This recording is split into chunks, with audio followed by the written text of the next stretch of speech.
അയ്യോ വണക്കം. അങ്ങനെ നമ്മുടെ വി ഡി സതീശൻ സാറിൻ്റെ സത്യപ്രതിജ്ഞയൊക്കെ കഴിഞ്ഞു. പക്ഷേ എല്ലാം കഴിഞ്ഞു, വകുപ്പ് വിഭജനം എല്ലാം കംപ്ലീറ്റ് ആയി കഴിഞ്ഞിട്ടും ഞാൻ അസ്വസ്ഥനാണ് എന്ന് പറഞ്ഞ് നമ്മുടെ ഷാജൻ സ്കറിയ സാർ ഒരു സൈഡിൽ നിന്ന് തൻ്റെ തേങ്ങൽ ഇങ്ങനെ കണ്ടിന്യൂ ചെയ്തുകൊണ്ട് പോകുന്ന കാഴ്ചയാണ് നമുക്ക് കാണാനായിട്ട് സാധിക്കുന്നത്. അതിലേക്ക് ഞാൻ വരാം. അതിനു മുമ്പേ ഞാൻ ഷാജൻ സ്കറിയ സാറിനെതിരെ വാർത്ത എടുക്കുന്നത് കണ്ടിട്ട് ഒരുപാട് ആൾക്കാർ എന്നെ ബന്ധപ്പെടുന്നുണ്ട്. അങ്ങനെ ബന്ധപ്പെടുന്ന ആൾക്കാർക്ക് ചോദിക്കാനുള്ളത്, നിങ്ങൾ എന്തിനാണ് ഈ ഷാജൻ സ്കറിയയ്ക്കെതിരെ വാർത്ത എടുക്കുന്നത് എന്നുള്ളതാണ്. പിന്നെ രണ്ടാമത് ഒരു കൂട്ടർ എന്നെ ബന്ധപ്പെടുന്നുണ്ട്. അവർ ഷാജൻ സ്കറിയയ്ക്കെതിരെ ഞാൻ വാർത്ത എടുക്കുന്നത് കണ്ട് ഷാജൻ സ്കറിയ ഞങ്ങളെ ദ്രോഹിച്ചിട്ടുണ്ട്, ഞങ്ങൾക്കെതിരെ വ്യാജ വാർത്ത പടച്ചു വിട്ടിട്ടുണ്ട്, അതിൻ്റെ ഫുൾ ഡീറ്റെയിൽസ് എൻ്റെ കയ്യിലുണ്ട്, തരാമെന്ന് പറഞ്ഞ് അങ്ങനെ ഒരു കൂട്ടം ആൾക്കാർ ബന്ധപ്പെടുന്നുണ്ട്. അങ്ങനെ 2-3 പേരുടെ വാർത്തകളൊക്കെ ഞാൻ കളക്ട് ചെയ്ത് നോക്കി. അങ്ങനെ വാർത്തകളൊക്കെ കളക്ട് ചെയ്ത് നോക്കിയിട്ട് ആ വാർത്തകൾ ഷാജൻ സ്കറിയ എന്ന് പറയുന്ന വ്യക്തിയുടെ ആ യൂട്യൂബ് ചാനലിൽ വന്നു കഴിഞ്ഞ ശേഷം അതായത് വാർത്ത കൊടുത്തു കഴിയുമ്പോൾ ബാധിക്കപ്പെടുന്ന ആൾക്കാരുണ്ടല്ലോ, ആ ആൾക്കാർ പിന്നീട് അവർ നിരപരാധികളാണ് എന്നുള്ള രീതിയിലുള്ള കാര്യങ്ങളാണ് മുന്നോട്ട് പോയിട്ടുള്ളത്. അങ്ങനെ മുന്നോട്ട് പോകുന്ന ആൾക്കാർ ഇയാൾക്കെതിരെ കുറേ പരാതിയൊക്കെ അവിടെ എവിടെയൊക്കെ കൊണ്ട് കൊടുത്തിട്ടുണ്ട്.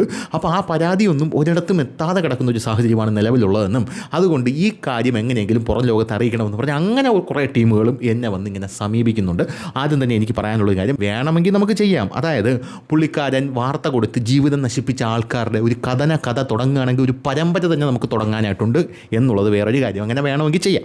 ഇനി അടുത്തൊരു കാര്യം എന്ന് പറയുന്നത്, നീയൊന്നും ഒരു 100 ജന്മം ജനിച്ചാൽ പോലും എൻ്റെ ഷാജൻ ചേട്ടൻ്റെ 7 എഴുത്തെത്താൻ പറ്റില്ലടാ എന്ന് പറഞ്ഞ് കുറേ വേട്ടാവളിയന്മാർ ഇറങ്ങിയിരിക്കുന്നുണ്ട്. ഈ 100 കൊല്ലം ജനിച്ചു കഴിഞ്ഞിട്ടും എനിക്ക് ഇങ്ങേരെപ്പോലൊരു മാധ്യമപ്രവർത്തകൻ ആകണ്ട എന്ന് മാത്രമേ ഞാൻ പറയുകയുള്ളൂ. കാരണം ഇങ്ങേരുടെ ചാനലും ഇങ്ങേരുടെ ഫേസ്ബുക്കും എല്ലാം എടുത്ത് നോക്കിക്കഴിഞ്ഞാൽ കോൺഗ്രസ്സിന് വേണ്ടിയുള്ള അപ്പിവാചൽ അവിടെ ഇങ്ങനെ തുടർന്നു കൊണ്ടേ ഇരിക്കുകയാണെന്നുള്ളതാണ്. ഞാൻ പറയുന്നത് വേറൊന്നും കൊണ്ടല്ല.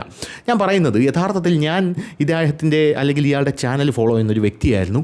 ഇയാളെ വളരെയധികം ഇഷ്ടത്തോടു കൂടി കണ്ടുകൊണ്ടിരുന്ന ഒരു വ്യക്തിയായിരുന്നു ആദ്യ കാലഘട്ടങ്ങളിൽ. എനിക്ക് തോന്നുന്നു 2017, 2018 ആ സമയത്തൊക്കെ ഇയാളുടെ ചാനലിൻ്റെ ഇങ്ങനെ തുടക്കകാലമാണ്. ആ തുടക്കകാലത്തിൽ ആ സമയത്ത് അവിടെ ഉണ്ടായിരുന്ന സകല ജേർണലിസ്റ്റുകളെയും എനിക്കറിയാമായിരുന്നു. അവരൊക്കെ എൻ്റെ സുഹൃത്തുക്കളായിരുന്നു. ഇപ്പോഴും പലരും എൻ്റെ സുഹൃത്തുക്കളാണ്.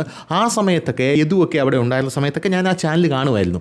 അങ്ങനെ പിന്നെ ആ ചാനൽ ശബരിമല സമയം വന്നപ്പോഴാണ് അത് ജനം ടി വിയാണ് ഇപ്പുറത്ത് ഭക്തർക്കൊപ്പം നിന്നൊരു നിലപാടെടുത്തത്. അപ്പോൾ അതുപോലെ ഭക്തർക്കൊപ്പം നിൽക്കുന്ന വേറൊരു ചാനലില്ല, ഓൺലൈനിലാണെങ്കിൽ ഈ മറുനാടൻ മലയാളി എന്ന് പറഞ്ഞ ഷാജൻ സ്കറിയയുടെ ചാനൽ. അങ്ങനെ ഭക്തർക്കൊപ്പം നിന്ന് വ്യൂവർഷിപ്പ് പിടിച്ച് പിന്നെ അവിടെ നിന്ന് BJP ചായവിൽ അങ്ങോട്ട് ചാടി പിന്നെ നിഷ്പക്ഷമായിട്ട് വാർത്തകളെടുത്ത് അപ്പുറം ഇപ്പുറമുള്ള എല്ലാം കൊടുത്തു വരുന്ന ഒരു മാധ്യമം പെട്ടെന്നൊരു സമയത്ത് ഒരു കോൺഗ്രസിൻ്റെ അടപടലം കോൺഗ്രസ്സിലേക്ക് ചായുമ്പോൾ അത് പെട്ടെന്ന് എനിക്കൊരു ആശ്ചര്യമുണ്ടായി.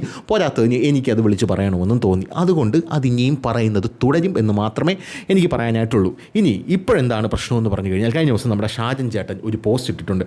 ആ പോസ്റ്റ് മാത്യു കുഴൽനാടനും M വിൻസെൻറ്റും ക്രിസ്ത്യാനികൾ ആയതിനാൽ മന്ത്രിയായില്ല എന്ന് ഷാജൻ സ്കറിയ പറയുന്നുണ്ട്. അൻവർ സാദത്തും ഷാനിമോൾ ഉസ്മാനും മുസ്ലിം ആയതുകൊണ്ട് മന്ത്രിയായില്ല. VT ബൽറാം സവർണ ഹിന്ദു ആയതുകൊണ്ട് മന്ത്രിയായില്ല. VP സജീന്ദ്രൻ ദളിതനായതുകൊണ്ട് മന്ത്രിയായില്ല. OK ജനീഷ് ഈഴവനായതുകൊണ്ട് മാത്രം മന്ത്രിയായി. ഇവരുടെയൊക്കെ ജാതി മതം മറ്റൊന്നായിരുന്നുവെങ്കിൽ സ്ഥിതി മറിച്ചാവുമായിരുന്നു. മതേതര പരിഷ്കൃത സമൂഹമെന്ന് സ്വയം അവകാശപ്പെടുന്ന നമ്മുടെ നാട്ടിലെ യാഥാർത്ഥ്യം ഇങ്ങനെയൊക്കെയാണെന്ന് എത്ര പേർ തിരിച്ചറിയുന്നുണ്ട് എന്നാണ് ഈ ഷാജൻ സ്കറിയ പോസ്റ്റ് ഇടുന്നത്. ഇപ്പം നിരന്തരം നമ്മുടെ ഷാജൻ ചേട്ടൻ ഫേസ്ബുക്കിൽ പോസ്റ്റ് ഇടുന്നുണ്ട്. അദ്ദേഹം നിരന്തരം ഇങ്ങനെ പോസ്റ്റിട്ട് കളിക്കുകയാണ്.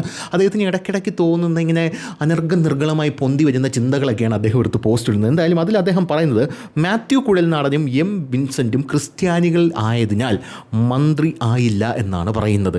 ഈ ഷാജൻ സ്കറിയയുടെ ഫേസ്ബുക്ക് പോസ്റ്റുകളും വാർത്തകളും ഒക്കെ ഒന്ന് പരിശോധിച്ച് കഴിഞ്ഞാൽ നമുക്ക് മനസ്സിലാകും, ഈ മാത്യു കുഴൽനാടനുമായിട്ട് ഷാജൻ സ്കറിയയ്ക്ക് നല്ല ബന്ധമാണ്, വിൻസെൻറ്റുമായിട്ടും നല്ല ബന്ധമാണ്. പിന്നെ വേറെ നല്ല ബന്ധമുള്ള ഒരാളുണ്ട്, സന്ദീപ് വാര്യർ. BJPയിൽ നിന്ന് ഇറങ്ങുമ്പോൾ പോലും സന്ദീപ് വാര്യർ ഞാൻ കോൺഗ്രസ്സിലേക്ക് പോവുകയാണെന്ന് ആദ്യം വിളിച്ച് പറഞ്ഞ മാധ്യമപ്രവർത്തകൻ ഞാനാണ് എന്ന് ഇയാൾ തുറന്ന് സമ്മതിച്ചിട്ടുണ്ട്. അതുകൊണ്ട് തന്നെ ഈ ആൾക്കാർക്കെതിരെയൊന്നും ഇയാൾ വലിയ രീതിയിൽ വാർത്തകൾ കൊടുക്കുന്നത് നമുക്ക് കാണാനായിട്ട് സാധിക്കില്ല. വലിയ രീതിയിൽ വാർത്തകൾ, അതാണ് ഞാൻ ഉദ്ദേശിച്ചത്. അതായത് അങ്ങനെ അഴിച്ചു പറയത്തൊന്നുമില്ല, പറയും, കുഗ്ഡപ്പായിട്ടൊന്ന് തേച്ച് പറയും, അല്ലാതെ വലിയ രീതിയിൽ ഇങ്ങനെ തുറന്ന് അഴിച്ചു പറയുന്ന ഒരു സാഹചര്യമില്ല. അപ്പോൾ ഈ മാത്യു കുഴൽനാടനും M വിൻസെൻറ്റും മന്ത്രിമാരാകാത്തത് ക്രിസ്ത്യാനികളാണ് ആയതുകൊണ്ടാണെന്നാണ് ഷാജൻ പറയുന്നത്. ഈ ഷാജൻ സ്കറിയയുടെ ഈ പോസ്റ്റിന് താഴെ ഡോക്ടർ TP സെൻകുമാർ, അതായത് നമ്മുടെ മുൻ DGP ആയിട്ടുള്ള TP സെൻകുമാർ സാർ ഒരു കമൻ്റ് ഇട്ടിട്ടുണ്ട്.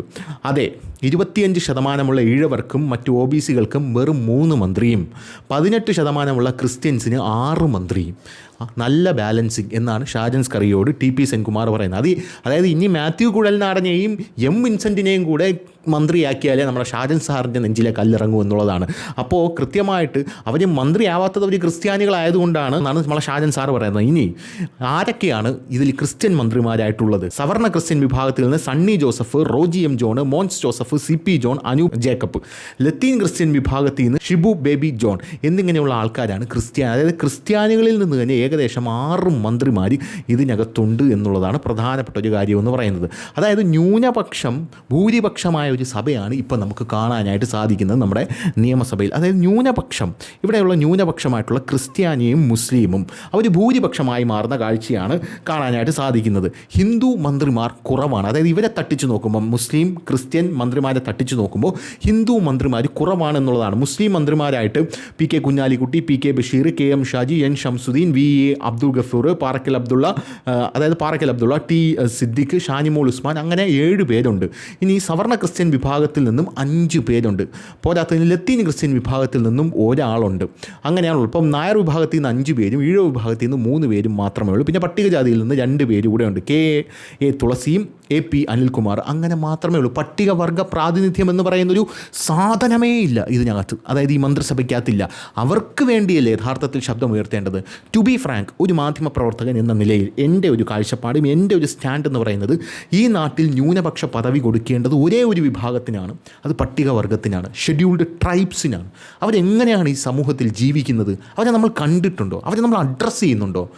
സുരേഷ് ഗോപി ഇടയ്ക്ക് കഴിഞ്ഞ തവണ ലോക്സഭ MP ആയിരുന്നപ്പോൾ സുരേഷ് ഗോപി ഇടമലക്കുടിയുടെ കാര്യമൊക്കെ സുരേഷ് ഗോപി ആ സഭയിൽ നിന്ന് വിളിച്ചു പറയുന്ന കാര്യം നമ്മൾ കേട്ടിട്ടുണ്ട്. അത് എനിക്ക് അഭിമാനം തോന്നി സത്യം പറഞ്ഞാൽ. അതായത് അവരെ എന്തുകൊണ്ട് നമ്മൾ അഡ്രസ്സ് ചെയ്യുന്നില്ല? അവരെയാണ് യഥാർത്ഥത്തിൽ ഉയർത്തിക്കൊണ്ട് വരേണ്ടത്. അംബേദ്കറൈറ്റുകൾ എന്ന് പറയുന്ന ഒരു വിഭാഗം ഇവിടെ കിടന്ന് പൊളയ്ക്കുന്നുണ്ടല്ലോ. ആരെങ്കിലും ഈ ഷെഡ്യൂൾ ട്രൈബ്സിൻ്റെ കാര്യം എവിടെയെങ്കിലും അന്വേഷിച്ച് കണ്ടിട്ടുണ്ടോ? അവരെത്ര ട്രൈബ്സ് ഉണ്ട്, അവരെങ്ങനെ ജീവിക്കുന്നു, അവർക്ക് എഡ്യൂക്കേഷൻ കിട്ടുന്നുണ്ടോ, അവർക്ക് ഫുഡ് കിട്ടുന്നുണ്ടോ, അവർക്ക് ട്രാൻസ്പോർട്ടേഷൻ ഉണ്ടോ, അവർക്ക് ആരോഗ്യ സംവിധാനങ്ങളുണ്ടോ, എന്തെങ്കിലും സാധനങ്ങൾ അവർക്ക് ലഭിക്കുന്നുണ്ടോ? നമ്മുടെ മക്കളെപ്പോലെ അവർ കിടന്നുറങ്ങുന്നുണ്ടോ? നമ്മളെ മക്കളെപ്പോലെ അവർ കളിക്കുന്നുണ്ടോ, ഉണ്ണുന്നുണ്ടോ? ഇതൊന്നും ആരും അന്വേഷിക്കുന്നില്ല. എന്തുകൊണ്ട് ഷെഡ്യൂൾ ട്രൈബ്സിൻ്റെ കാര്യങ്ങൾ അന്വേഷിക്കുന്നില്ല എന്നുള്ളതാണ് എനിക്ക് പ്രധാനമായിട്ടും ചോദിക്കാനുള്ളത്. അവരിൽ നിന്ന് ആൾക്കാർ ഉയർത്തിക്കൊണ്ടുവരണം. അവരിൽ നിന്ന് മന്ത്രിമാരുണ്ടാകണം. അവരിൽ നിന്ന് ആൾക്കാർ മന്ത്രിമാരുണ്ടായി നമ്മളെ ഭരിക്കാനിരിക്കുമ്പോൾ മാത്രമേ യഥാർത്ഥത്തിൽ നവോത്ഥാനം നമ്മുടെ നാട്ടിൽ സാധ്യമായെന്ന് ഞാൻ വിശ്വസിക്കുകയുള്ളൂ. കാരണം അവരെ സംരക്ഷിക്കേണ്ടതും അവരെ ഉയർത്തിക്കൊണ്ടുവരേണ്ടതും നമ്മൾ ഓരോ ആൾക്കാരുടെയും കടമയാണ് എന്നുള്ളത് കൊണ്ടാണ്. പട്ടികവർഗ വിഭാഗത്തിൽ നിന്ന് മന്ത്രിമാരില്ല. അവരെ നമ്മൾ അഡ്രസ്സ് ചെയ്യുന്നില്ല. അവർ മനുഷ്യരാണ് എന്ന് മാത്രമാണ് എനിക്ക് പറയാനുള്ളത് ഇതിനകത്ത്. അപ്പോൾ അങ്ങനെയാണ് കാര്യങ്ങളുടെ പോക്കെന്ന് പറയുന്നത്. അതായത് ന്യൂനപക്ഷം ഭൂരിപക്ഷമായ ഒരു സഭയും വെച്ചുകൊണ്ട് ഇനിയും ക്രിസ്ത്യാനിക്കും ഇനിയും മറ്റേ ആൾക്കും മറിച്ച ആൾക്കുമൊക്കെ ഇനിയും മന്ത്രിസ്ഥാനം എന്തുകൊണ്ട് കൊടുത്തില്ല എന്നാണ് നമ്മുടെ ബഹുമാനപ്പെട്ട ഷാജണ്ണൻ ചോദിക്കുന്നത്. എനിക്ക് അണ്ണനോട് ഒരു കാര്യം മാത്രമേ പറയാനുള്ളൂ. അണ്ണൻ്റെ ഈ സംഭവം ഉണ്ടല്ലോ, വരെ ഓരോ ദിവസം കഴിയും തോറും അണ്ണൻ്റെ ലെവൽ നല്ല ലോ ലെവലായിക്കൊണ്ടിരിക്കുകയാണ്. CPM അപ്പുറത്ത് ഭരണത്തിൽ ഇരുന്ന സമയത്ത് അണ്ണൻ അവരെ കുറ്റം പറയാനും തെറി പറയാനും നിറയെ സമയം ഉണ്ടായിരുന്നു, നിറയെ സ്കോപ്പും ഉണ്ടായിരുന്നു. ഇപ്പുറത്ത് അണ്ണൻ ഇഷ്ടമുള്ളൊരു പാർട്ടി കോൺഗ്രസ് എന്ന് പറയുന്ന ഒരു പാർട്ടിയാണ് ഇരിക്കുന്നത്. അവരെയും തെറി പറയണം, എങ്കിലേ മാധ്യമപ്രവർത്തനത്തിന് ഒരു അർത്ഥം വരികയുള്ളൂ. BJPയും തെറി പറയണം.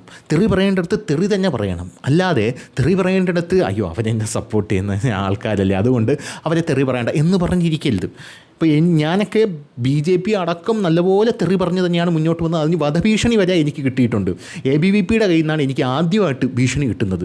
CPMനെ ഞാൻ ഏറ്റവും കൂടുതൽ തെറി പറഞ്ഞിട്ടുണ്ട്. എന്നിട്ട് അവരെനിക്ക് ഇതുവരെ ഭീഷണിയൊന്നും ഉയർത്തിയിട്ടില്ല. DGPക്കെതിരെ കൊണ്ട് പരാതി കൊടുത്തിട്ടുണ്ട് DYFI. പക്ഷേ ABVPയുടെ കയ്യിൽ നിന്നും എന്നെ നേരിട്ട് ഫോണിൽ വിളിച്ച് നിന്നെ തട്ടിക്കളയും എന്ന് വരെ പറഞ്ഞ ടീമുണ്ട്. അപ്പോൾ അങ്ങനെ നിൽക്കുന്ന ഒരു വ്യക്തിയാണ് ഞാൻ. എന്ത് തന്നെയായിരുന്നാലും ഇങ്ങനെ മുന്നോട്ട് പോയി കഴിഞ്ഞാൽ കൂടുതലൊന്നും പറയാനില്ല എന്ന് മാത്രമേ എനിക്ക് അണ്ണനോട് പറയാനുള്ളൂ. അപ്പോൾ ശരി.